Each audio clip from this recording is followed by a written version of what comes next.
School کو مدرسہ کر دیں، پرنسپل کو مدیر کر دیں، وائس پرنسپل کو نائب مدیر کر دیں، کوآرڈینیٹر کو معاون خصوصی کر دیں، سویپر کو آیا کر دیں اور سیکیورٹی گارڈ کو محافظ کر دیں۔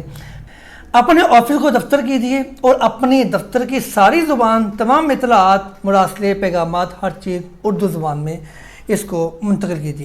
8 ستمبر یوم نفاذ اردو۔ 8 ستمبر کے دن ہمارے تعلیمی اداروں کا واٹس ایپ مجموعہ ہے، اس کے اندر ایک ہمارے بھائی نے ایک پیغام بھیجا۔ انہوں نے کہا کہ آج یوم نفاذ اردو ہے، لہذا تمام تعلیمی ادارے اپنے تعلیمی اداروں کے اندر اپنے بچوں کو اشتہارات دیں، کچھ ان کو تحریریں لکھ کے دیں، اس کو اپلوڈ کریں تاکہ ہم اس تحریک میں اپنا حصہ ڈال سکیں۔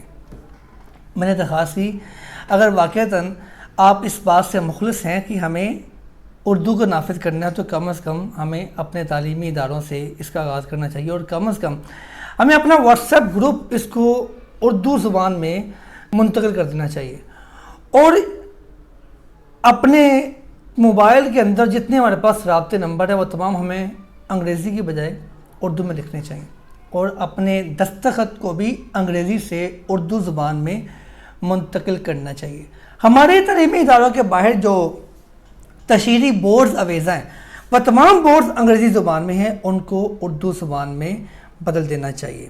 میں نے ان سے درخواست کی کہ کیا ہے ایسا، اگر واقعی ہم مخلص ہیں کہ ہم اپنے وطن عزیز میں اردو نافذ کرنا چاہتی ہیں تو پھر ہم اس کا آغاز اپنے تعلیمی اداروں سے کیوں نہیں کرتے؟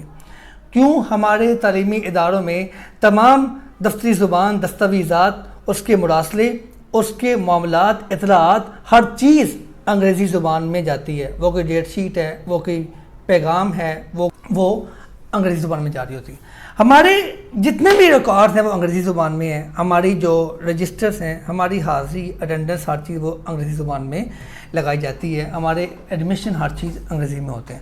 تو کیا ہی ایسا بہتر نہ ہوگا اگر ہم اس کو اپنے تعلیمی ادارے کی حد تک اردو کو نافذ کر دیں؟ وہ کیسے؟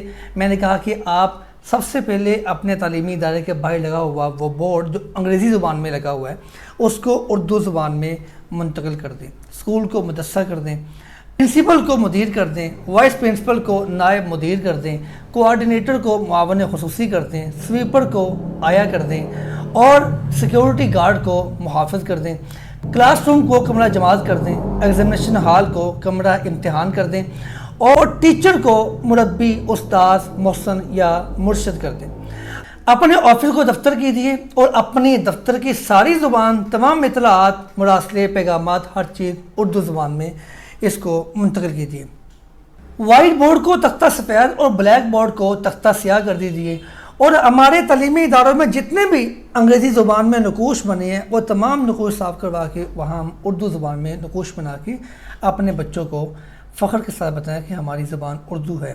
مجھے جواب ملا کہ رائے عامہ ہموار ہونے تک اگر ہم یہ کام کرتی ہیں تو ہمارے تعلیمی اداروں میں لوگ پڑھنے نہیں آئیں گے، کیونکہ لوگ بھی ذہنی غلام ہیں۔ اور میں نے کہا کہ جو بچہ ہمارے اسکول میں، تعلیمی ادارے میں داخل ہوتا ہے وہ سب سے پہلے جو بورڈ دیکھتا ہے اس کے اوپر انگریزی زبان میں اسکول کا نام لکھا ہوتا ہے، تو وہ سب سے پہلے باہر لگا ہوا انگریزی زبان کا بورڈ ہماری ذہنی غلامی کا منہ بولتا ثبوت ہے۔ اس لیے اگر ہم رائے عامہ ہموار ہونے کا انتظار کریں گے، ہم بارش کا پہلا قطرہ نہیں بنیں گے تو پھر رائے عامہ ہموار کبھی نہیں ہوگی۔ اگر ہم یہ نہیں کر سکتے ہمیں اس تحریک کا حصہ بھی نہیں بننا چاہیے۔ السلام علیکم ورحمۃ اللہ۔